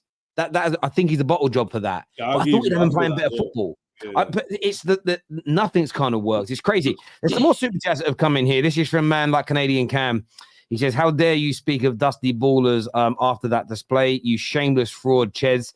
Saturday the 10th, sorry, Sat 10th, 11th. Actually, that's factually incorrect. They're 11th. Dead without Daddy Roman. Can't wait until Chelsea fans turn red. Don just said Gallagher's strength is scoring goals. He played pretty much every game and scored his first Premier League goal in January. Yeah, Don's had a mare tonight. Don's had a mare telling me I didn't say that Mahalo Mudryk was better than Martinelli. Would you swap him? Nah, stick by my guy. I just stay quiet, innit? I know you did. You weren't endorsing any of that, bro. Smart approach. I was like, you know what? That's your story, innit? That's crazy. I just love how he pretends that he doesn't defend his club ever. He literally sat here on streams. I'd never defend Chelsea. To be fair, Martinelli is actually very limited, but in a perfect system, makes you think whether Mudryk was coming to Arsenal to replace him. For 100 million, I think he was. I get where Don is coming from. That's from an Arsenal fan. Trossard hasn't replaced Martinelli. Yeah, No, but Martinelli you believe also... in Arteta's ID, right? He wanted him. He was willing to pay big money on him. So you can't now strip the script to say you can't say that. You could be consistent. But what we were trying to do is to have a competitive squad where you have multiple players fighting for each position. Yeah, that's a lot of money you play on. There's a difference. There's a difference between saying bringing in a player because you feel like they have the qualities to bring a healthy environment and competitiveness to the squad, and saying, "Oh, we're bringing in a player to replace the other." No. Sorry, correct me if I'm wrong. For example, Trossard is much better than Mudryk, but Trossard is still not replacing Martinelli. He's actually replaced Jesus. No, but you can't now use that argument for your club. If he was to come to my club, he has to start for us because I think there's a happy medium here. I think they did back this kid. They thought it could be something special. I think even Arteta will secretly be sitting there going, "I am so glad they picked us to him," because every single manager from including Pep and Fergie have spent big money on absolute shite. It just happens. Do you know what I'm saying? It just happens. So Chelsea, Kerry, window, we spent 32 million on Trossard and Jorginho. They spent 210 million on Mudryk and Caicedo. I agree. Babacar here says, Chelsea fan for 25 years, and Mudryk is come to be the worst player I've seen play for this club. Who? Lamine Yamal. Lamine Yamal looked better than him in his second ever professional game for Barcelona. Stop with the excuses, Don. This is a great name. Condon back with his tragic takes again. Mudryk over Martinelli. You're smoking the finest crack, my friend. Yeah, that's like the all-time howler, man. I can't believe it. No. The biggest one was saying that Bernardo Silva, like he'd replace Bernardo Silva. Pep would pick Enzo over Bernardo Silva. They were literally begging for him to resign. It's crazy. Because Terry, you had to move on, so I didn't get to get my piece in. Because he said, "Oh, I'll take Mudryk because he's got pace and skill," but so does Martinelli. And I've seen Martinelli use his pace better than Mudryk, and I've seen him use his skill better. So I don't really understand where he was coming from. Mudryk has no skill. He literally hits it. It's debatable. He doesn't run. Do you know what it is? To echo what Patrick said, as simple as this. We know players can have off seasons. We know what Martinelli's about. We've seen a sample size. Mudryk, what have we seen? What have we seen to go? Do you know what I mean? So, exactly. Mad. No, it was funny listening to Don go. He's quick. He's got skill. He can't really shoot. He's not great at passing, but he's got strength. He's sitting there going, "Are we talking about a footballer or a 100-meter sprinter?" Like, my dog Rocky is so quick, it's unbelievable, but he can't play football. Actually, I think my dog Rocky's got better ball skills than Mahalo Mudryk. I'm telling you now. Big up Rocky, Big up Rocky and his sister Adrian. That's what I called his sister because I love Rocky. The Chelsea boys, one more season of finishing in the bottom half, and no one will call you to these live shows. Better finish your cooking while you still have time. I don't know if that's true. I'd love to watch Chelsea get relegated and do match reactions against Plymouth and stuff. That'd be amazing. Watching the playback, nearly had a heart attack after hearing Don's hyping Enzo's performance in a 4-1 loss. Send him. That meant to be Guantanamo. TFT terrorist. Yeah, it's just Don. Yeah, he tried to say critical thinking after that to me. Yeah, man. Don's had an all-time howler, honestly. He's hot. His head is still hot from yesterday, bro. That's what it is. I want to shout out our title sponsors before we move on to the Premier League section, Match Bingo. You've got about half an hour before the Premier League game with West Ham and Brentford starts, so you can get yourself Match Bingo cards for tonight. It is an amazing game to play during football matches. Every goal, every corner, every free kick counts. You literally buy your card, or you may get one for free because you get 10 free cards per month if you sign up now until the end of the season. And if you get one line, you win some money. You get 2 lines first, you win some money. If you're the first person to get a full house on your Match Bingo card, you win the grand prize. It is an amazing game. It's quite a relaxing game to play. I really don't like playing it when it's my team. I love doing it on games like tonight where I don't really care who wins, when there's no real outcome. It makes it fun. You have to be over the age of 18 and living in the UK to use it, but you can scan the QR code that's above Tom Little's floppy bonds, or you can click on the link in our description below. I know, Roms, I know you're a regular user of it. I was just about to say to her, I've just looked in and they've given me a free card for tonight's game. So you got a free one. Brentford, there you go. I just need certain things to happen. So yeah, get onto it, people. Honestly, like it's one of them things. It's a good app. It's a proper app, man. It's fun. I've just downloaded it. I've just scanned the QR code, so I'm gonna try it today and see what happens. Man, give it a go. And do you know what's good? What I will say is good about it as well is that they are in support of the Stroke Association.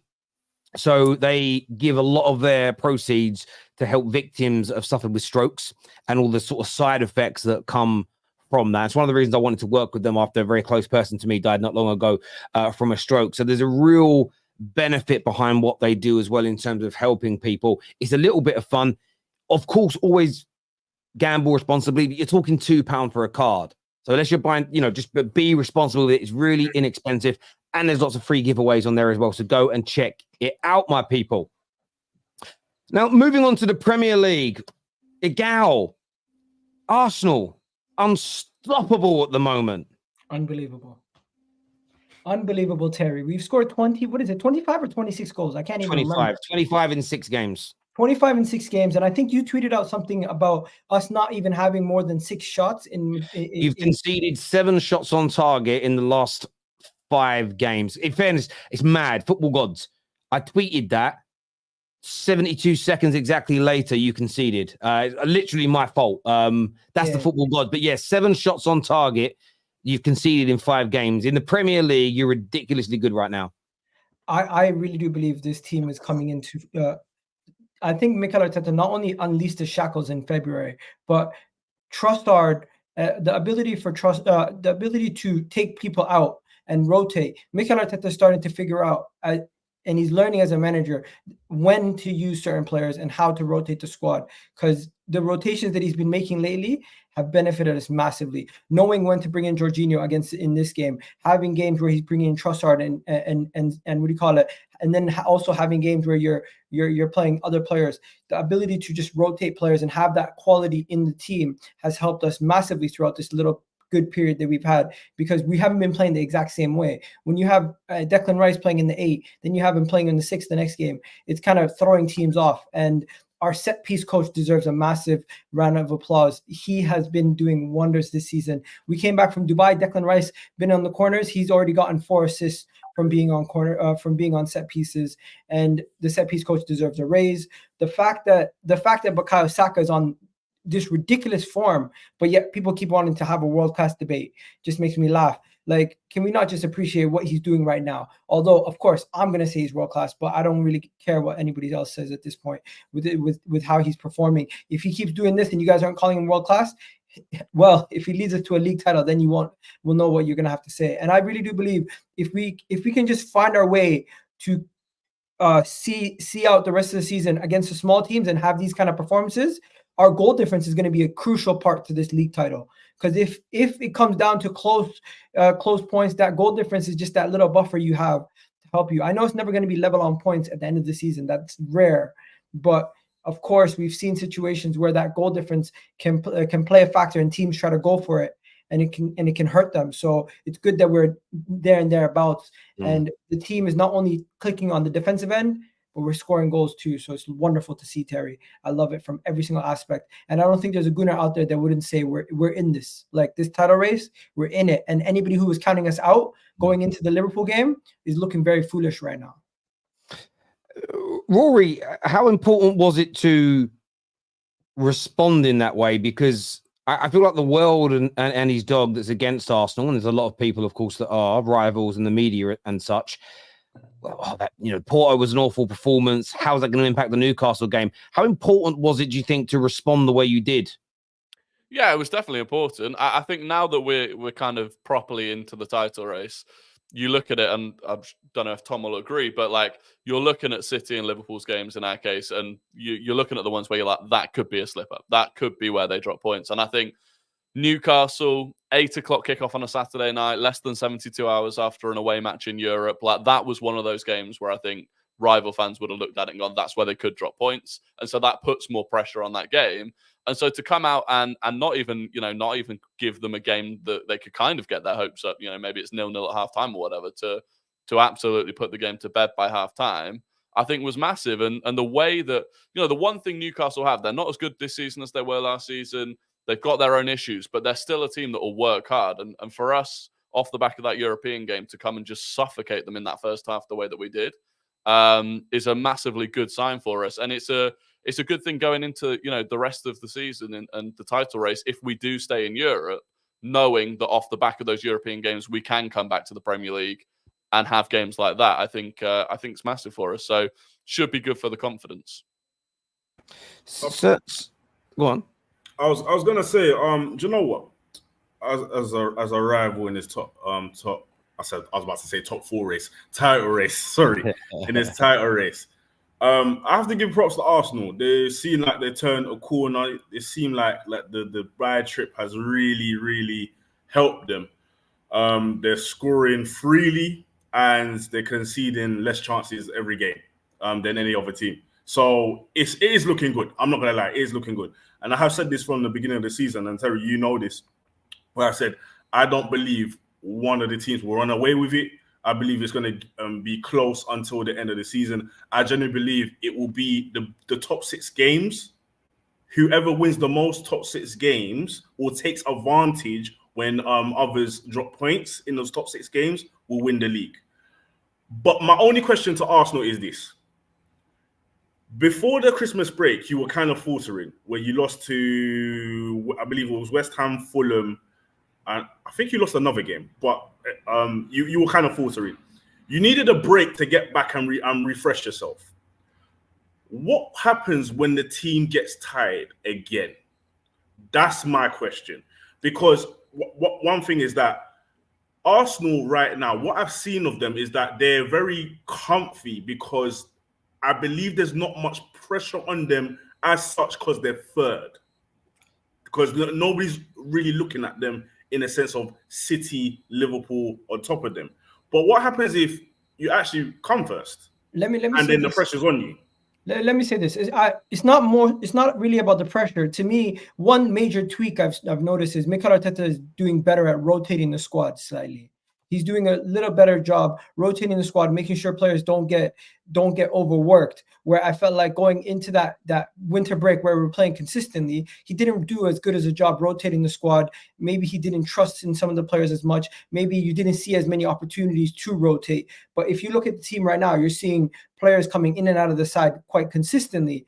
And that is a big part to play in how we're keeping this form going. I don't think it's a situation where it's a lack of pressure or the fact that we're third. I think it's just we use that moment to regroup, and the managers also use that moment to regroup and evaluate how they're coaching. And I felt like that's where we've improved on set pieces and where we've improved on rotation and squad management. And I need to credit the manager on his change there. But it's not like players. It's not like the players were bad players. They just needed more. They just needed more help from I'll just send them back. But I'll just send them back to Dubai. I was looking at it. We've got like 8 days between now and Sheffield.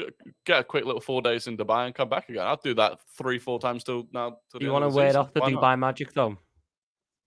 Well, yeah, but send them back to Dubai. Re-up it. Whatever we did out there. As well. Whatever they took out there. I feel like, like Sam said, Arsenal were doing sick, and no one expected them to blow the teams. Have done how many goals they scored at 25 in the last 3 games. That's quite sick, and no one would have thought they would have done that, especially before Christmas.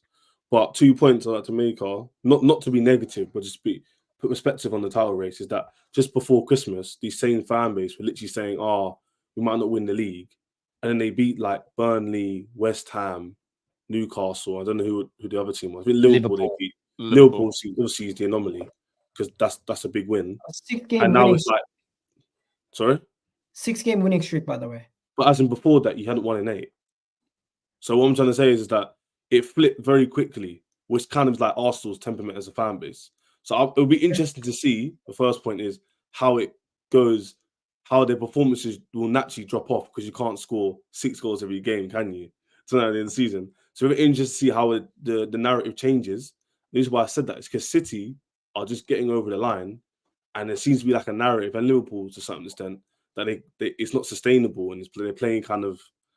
It's kind of interesting because if you'd stopped that before Christmas, it would be completely different. Everyone was saying City were flying again, and Arsenal were the ones flopping.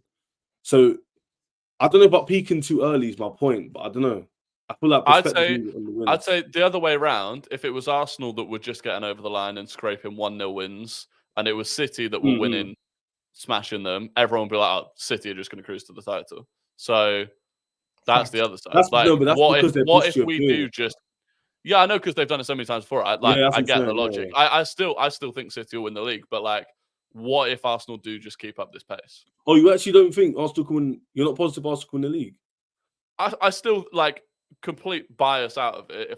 If you put a gun to my head and said pick the winning team, I'll pull the trigger if you're wrong. I'd go. I still think City just because of the history. Just because you're not one of those fans who this isn't me putting words in your mouth. Do you actually think that linking Arsenal and City together, that City's performances, are you questioning them a bit, or are you just saying, "No, they're just going through this now, and they'll find their way, and they're going to win the league"? Is that why you're saying there's still? Yeah, I mean, I am beginning to question them. Like, the closer we get to the game with them, without them hitting their stride, and with us playing the way we are, like, I wish we could play them next weekend. And the closer that game gets, and if the two teams keep playing the way that they are, we play them at the end of March. The closer we get to that game, There is a fundamental difference between believing Arsenal can win the league and thinking Arsenal will do it. Because Arsenal can win the league, Liverpool can win the league, City, of course, can win the league. Aston Villa, I thought they'd start falling, their little bumpy patch. They theoretically could win the league from this point, but it's the probability of it happening. And Arsenal, I think, teeter between second and third favourites due to, I think with Liverpool's injury problems. And to see how long they last, that's probably putting Liverpool right now into third place in the title running. But it's marginal differences between all of them. I think what Arsenal have got on their side, which when I listened to the punditry after their game this weekend, I saw some of the clips that people sent me through from TalkSport. It's the 7 shots. As much as scoring, you're right. They're not going to score 6 goals, 5 goals, 4 goals consistently. They're not going to do that. Because I read a stat that in the 8 years that Pep's been here, his team at home have averaged 2.7 goals per game. So no one's going to average 4, 5, 6 goals. But it's the lack of opportunities they're conceding, which I think is Arsenal's biggest strength, because they've been that way for the majority of the season. So, and now the goals have been added to it. The other two teams have the know-how and quality players, but they're not playing. Arsenal on form are the best team in the league right now, but the other two have just got that know-how. And I think, let's see what the form looks like in a few weeks, but I think it's a really nice balance for the title race this year, if that makes sense. Because if City were all guns blazing with their experience, I think it would make the title race a little boring, but I think it adds a real nice jeopardy, a real nice undertone to it. And yeah, it's especially they keep winning. I think Arsenal now, I don't know about you, I want to ask Patty this question. Do you think Arsenal are going to win all the way up now until that City game, which I think is in about 3 or 4 matches for them? Tell me who you lot have got, Rory and Egal. We've got Sheffield United away, we got Brentford at home, and then we might have Chelsea at home, but that might get postponed if they win their next FA Cup game. So we might only have 2 games, which would be Sheffield United away and Brentford at home.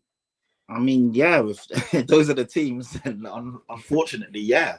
I mean, obviously, football's football, and anything can happen. But realistically, when you look at the form that Arsenal are in, and pretty much everything you said, Terry, they're suffocating teams. They're not allowing teams to play, and then they're just scoring goals for fun. And of course, there are going to be times. It's weird because in the Champions League, that was the massive anomaly to not have a shot on target, considering how Arsenal have been playing. That was mental.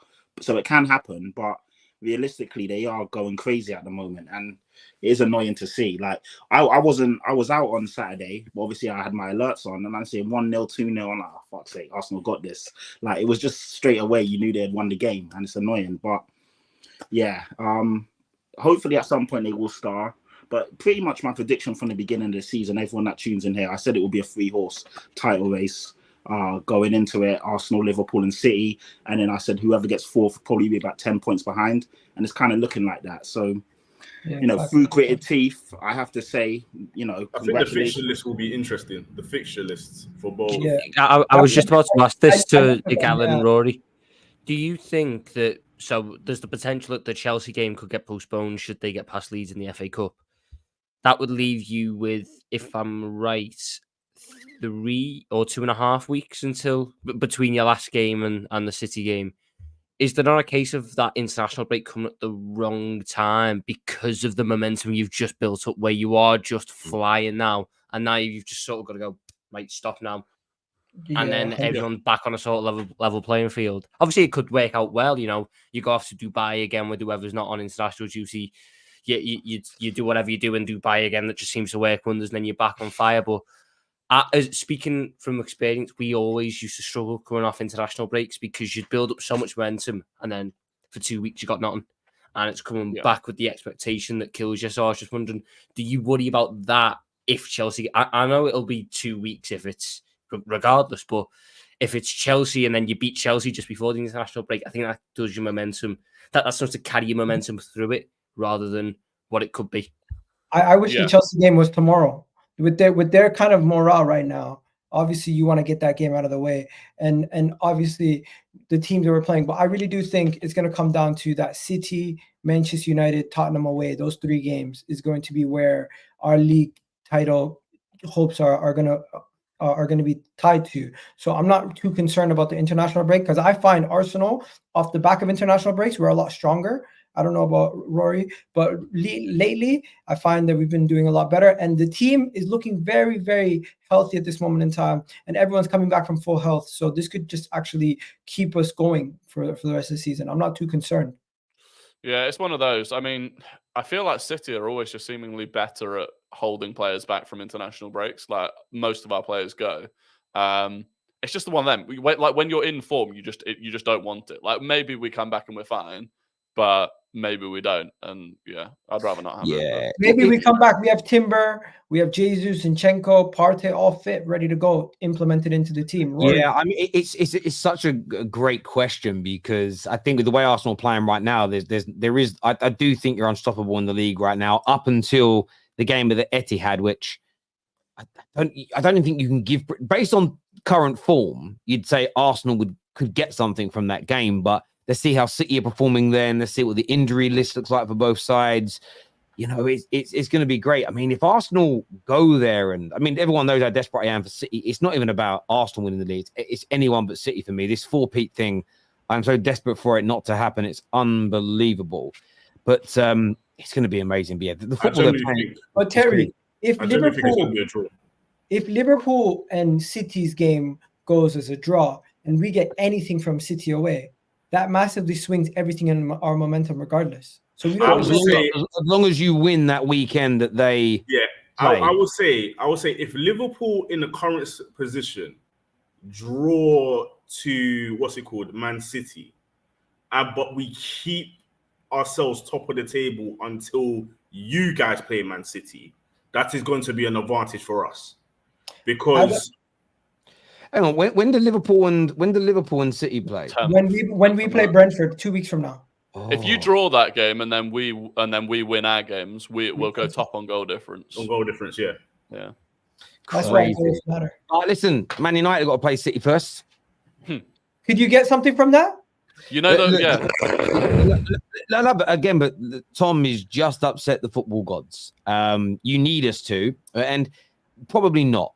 However, it could end up again. It could be one of those games when Chelsea went to City. Every single person that you asked was going 3-0, 4-0. They grabbed the 1-1. It would be a bit like the Liverpool game earlier on this season. Who thought we were getting a draw at Anfield? That's the only way we do it, by absolutely stinking the place down. My gut tells me we're going to concede 4 or 5. But there is if I'm removing how I personally feel, of course there's a chance we take points off them. It's a derby. These things happen. It wouldn't, if Man United went there and got a stinky 0-0 or a stinky 1-1, who would go, oh my God, I never saw that come in the history of football. A derby game ends a draw. So I hope the plan is you have to let everybody know who comes on the terrace.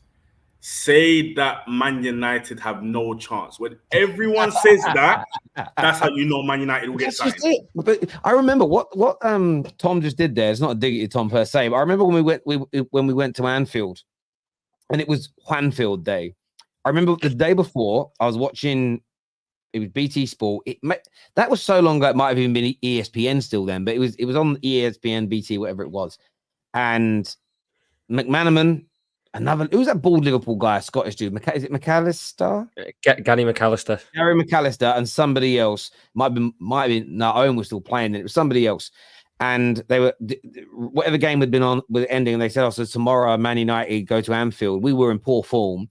And it was like, can they get a result? And McManaman laughed just how Tom did, live on air. So people going, oh, Gary Neville was unprofessional for calling Chelsea Bottlejobs when they were. McManaman just laughed out loud. McAllister just started laughing, saying absolutely zero chance. And then the other guy predicted 4-0 to Liverpool. The next day, we absolutely battered them. And winning 2-1 actually felt embarrassing to a degree because we should have put 3-4-5 past them. They didn't have a goal. So it does happen sometimes that way. But the games are going to be... The one I'm not potentially looking forward to is second to last game of the season, hosting Arsenal at Old Trafford. We very rarely lose to them at Old Trafford. But we might need them to win to stop City from doing a 4-peat. And the mad bit is, I don't ever want my team to lose a game. I've never have done. I understand the logic that some people have. If my manager loses today, he gets sacked, he might get better.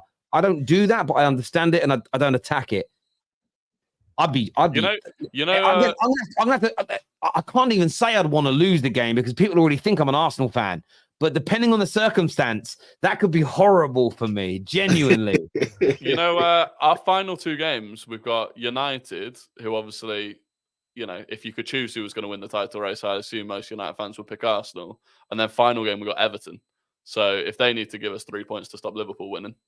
They might be going down though, mightn't they? Do you know what I mean? It's Teddy, they will take a year in the Championship if it meant Jurgen Klopp doesn't win a title in his last season. Watch them. But this is also it. This is why, again, I know Arsenal and Chelsea fans and West Ham fans won't. I do think the teams that are part of the top 6 all have to want, including Arsenal and Liverpool fans, should all not want to see, City do a 4-peat, because it's a record that none of our clubs will maybe ever achieve, and it puts them on a pedestal that's just maybe unattainable.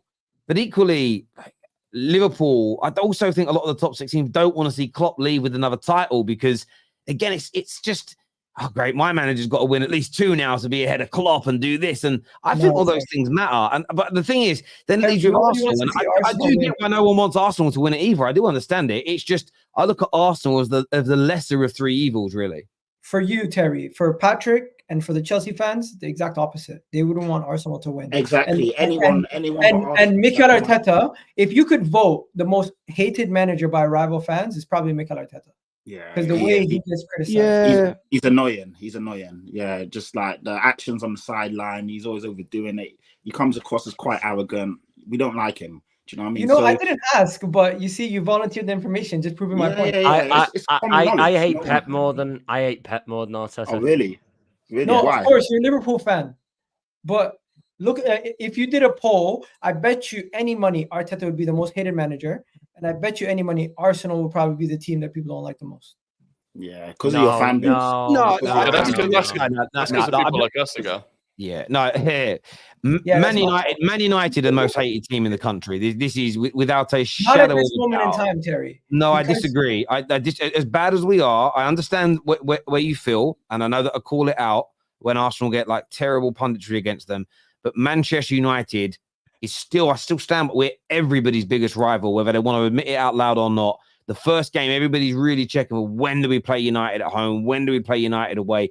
We do good things and get attacked. It's unbelievable. And trust me, if we're back to like doing some good stuff next year, you see nothing like it. But no, the way I get where you're coming from, but I don't really care that Arteta's a bit annoying. I don't really care about Arsenal fans being unbearable online. These things for me, I can more than, although I work online, I don't live online, if that makes sense. Like once I've turned Twitter off, it's irrelevant what Egal says. Do you know what I mean? I don't need to think about Rory thinking about footballers in the shower. Like when I'm out walking my dog, I have to do it. It's true. But it's like the records that Liverpool and Klopp or City could set this year doesn't go away just because I turned Twitter off. It's set in stone for life. And I do think football, I know tribalism matters in football to a certain degree, but I think we spend so much time looking at the petty squabbles and arguments and not more on what could, because imagine your club goes on a great run in a decade's time and wins loads, but it doesn't quite match what City had done. And you really want your team, I think my team should be the best ever. And people go, yeah, City did a 4P. You'll think back to this and go, and I was more worried about Egal dancing on TikTok. It don't make sense to me. It's like, I do genuinely care more about the overarching history of my football club because it's a silly little wish of mine that's not that important in the grand scheme of things. When I die, and hopefully that's in 50, 60 years' time, I want Man United to have the most wins in every competition and to be the most successful team in England. It's something I'm passionate and care about. So maybe that's just me. We've got a few super chats here. How much do you think? Who? It's our set piece coach, Nicholas. Nick over. Okay. That proved, by the way, that I am not an Arsenal fan because I had no idea who that was. I know you got a set piece coach, but I didn't bother learning his name. He's worth 18 set piece goals at the moment. You can see fear in other teams. We take a set piece. I'm sure most teams will take him. Yeah, he's doing bits. Arsenal have only conceded more than 10 shots in a game 6 times this season in the Prem. It's crazy. And how many of those shots were actually chances or they pop shots as well? I'd love to know. A break will be good for the injured players to get back as well as give more options to Arteta. I think it's 2 ways to look at it. I think Rory said it. You can lose momentum as well. It's why it's so amazing. Ultimately, might not mean anything, but City's last 11 matches, 9 wins, 2 draws, none versus the top 8 teams. Newcastle, the best team they've played. It's true. Yeah. They've got a pretty tough run coming up. Like they play United at home, Liverpool away, Brighton away, Arsenal at home, Villa at home. That's the next 5 games. So City have not been playing the best football. City have not been playing the best football, but they get victories, and I just keep thinking to myself, can they get away with this? Can they keep doing this where they just they don't play well, they get the goal, and then they just sit on it because that's how it seems. It's going to be City can. Yeah, the thing that annoys me with City, Rodri has played this season way too well because he's due a 2-game ban soon, but he can't, due to the way the fixtures are, he can't get it until after the Arsenal game. If he was to get booked in the next 3 games, his ban would only then take over the 2 after that. So he'd guaranteed play, injury permitting, United, Liverpool, Arsenal, which is just really annoying because they are so much worse. Scotty Mac might do you a favour. Do you know what I mean? He might go in and oosh. Wait. So Rodri can miss the next game or multiple games? What are we saying? No, Rodri's on 7 yellow cards this season. Once he hits 10, he gets a 2-game ban. But because of the way the fixtures are, he can't miss any of the big clashes. Yeah. Unless he gets a red card in any of those games. So he's not going to pick up enough yellows in enough time to miss the big games. Unless he gets one in all of the next 3 and then he'll miss Arsenal. I mean, if the FA Cup games count, that might swing it. I don't know if the FA Cup games counted for that, but that's the only missed it. Yeah, I'm not sure. Because sometimes you get a red card in FA Cup games that only counts for FA Cups, but certain types of red cards carry over. I haven't ever really read into why. Because your punishment counts if you're playing in the League Cup or FA Cup. I just need to look at there's some caveats to it. Look, boys, I want to thank you all for coming on. I want to thank our audience. I want to thank our super chatters. You've all been absolutely amazing. Back tomorrow with Straight Facts with man like LB and Dan Potts. Really looking forward to that. Hit the like button before you leave if you haven't done so already. And, of course, make sure you're signing up to Match Bingo. Lots of you have scanned the QR code and got that done. Go and get your bingo cards in now. Until next time, take care. Goodbye. God bless. And I'll see you all again soon. Peace.